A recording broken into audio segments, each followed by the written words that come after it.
Carbohydrate intake itself is not actually linked to diabetes or insulin resistance. Hey everybody, it's Jason Blaha here. Today I'm going to present kind of this topic for you guys, and it's rather interesting because it seems to conflict with so many fringe experts and fitness experts. But when you go over to mainstream dietetics, registered dietitians, medical doctors who work specifically with diabetics and insulin-resistant populations, they all seem to realize this is the case. The people who have to treat this stuff, they largely seem to know this. So the interesting thing with this, when you say that, people say, no, what about sugar? But that's the thing. We can't count refined sugars as normal carbohydrates, okay? Just like if we were to have a discussion and say there are a lot of fats that are healthy for you that don't cause disease, you can't automatically jump up and say, oh, you're saying we should all be eating a bunch of margarine and trans fats. Right? That is the equivalent, because no sane person is telling you that. Right? Omega-3 fats are not linked to disease. I think we all realize this, right? Everyone realize that? Almost everyone on earth realizes, who knows even the most basic nutrition, even fringe diet people all say, okay, yeah, omega-3s are good, right? I mean, how many of even the low-carb people supplement omega-3s, right? So we wouldn't hear the term fats, and your default assumption is trans fats, right? Stuff that is only found in trace amounts in nature, only in certain foods, but has a long history of being man-made in the lab and causes a lot of diseases, right? Well, it's the same with refined sugars. The only real refined sugar you find in nature is honey. And I would agree it can be problematic for the same reasons that other refined sugars can. But that doesn't mean that carbohydrates are the issue, because if we were to come over and consume very, very, very large amounts of carbohydrates that are not refined sugars, these problems don't really appear to the same degree, do they? So what causes diabetes and insulin resistance? Anything that causes fatty liver, right? Anything that causes your liver to start storing extra fat in it. That seems to be the really high on the list. So obesity is the top of the list. Well, obesity requires large calorie surplus and usually significant amount of fat intake, because humans don't store carbs or protein as body fat to a meaningful degree. We can store refined fructose. We'll just call it fructose because it's not fructose by the time it reaches your organs anyways in most situations, right? Most naturally occurring fructose, or even refined fructose in small amounts, isn't really fructose by the time it gets to your organs. If it is, that's when it's a problem, which is why large amounts of refined sugars are deadly. But, where are we getting fat from? From the fat we're eating. And it tends to be stored in order of priority. Usually some saturated fats is the highest priority, then monounsaturated. Polyunsaturated fats don't get stored that meaningfully. They tend to increase fat oxidation rather than fat storage.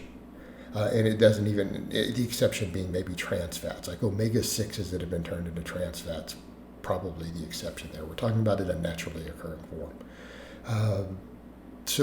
But accumulating body fat, that's the top of the list. Getting obese is real high on the list. You don't see many insulin resistance people or type 2 diabetics who do not have excessive body fat, an unhealthy amount. Very, very rare. And for people say, oh, the other cause it. No, because the insulin itself doesn't really contribute to the degree that people think it does. The insulin obesity hypothesis has been largely debunked. Again, for those who want anecdote instead of the research that's confirmed that, look at competitive bodybuilders. Competitive bodybuilders walking around with no body fat usually oftentimes abuse excessive amounts of medical insulin. It's one of their substances they use to grow muscle. All right, so just put that in perspective. Insulin's not really the concern. Insulin resistance is the concern. But you have to be gaining the organ fat before the insulin resistance occurs. And the same thing with diabetes in general. So then we need to look at what factors cause the most storage of organ fat. And at the top of the list, which two dietary specific substances contribute to liver fat in the metabolic ward? We're not talking about speculation. We're not talking about unprovable hypothesis. What has been found directly in the metabolic ward firsthand by the researchers who are measuring it and controlling what's going into people's bodies and then taking sophisticated measurements. Saturated fat, top of the list. Right behind that, fructose. So do you see the problem when we talk about these topics when people say silly stuff like, quit blaming sugar, or quit blaming the steak, really fatty steak, not a lean steak, for what sugar did? Or then you'll see the vegans will run over and go, oh yeah, refined sugar is perfectly fine. It's just all that fat and saturated fat in the diet. Well, you're both wrong. Okay?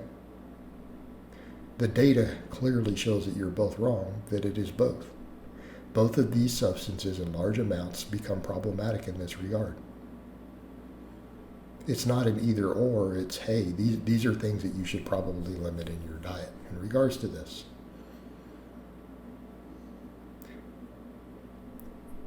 If we had to measure it, they've measured it in the metabolic ward. The saturated fat elevates liver fat more than fructose, but they're both really high. So it's not meaningful enough that we would say, oh, well, if you're going to pick one, I guess if you were going to pick one, you'd go with the fructose, but because you also can't store it as body fat either. But why put that stress on your body? Like, why do that to yourself? It doesn't make a lot of sense. But it's not overall carbohydrate. And people who don't understand that, remember my blood work I showed you guys my blood work when I was doing like 800 grams of carbs a day. I had low fasting glucose. I had low insulin. All this stuff was perfectly controlled. My triglycerides were low. How much of it was refined sugar? Well, none of it. I wasn't eating that junk. But I was eating very large amounts of fruit, very large amounts of rice, right?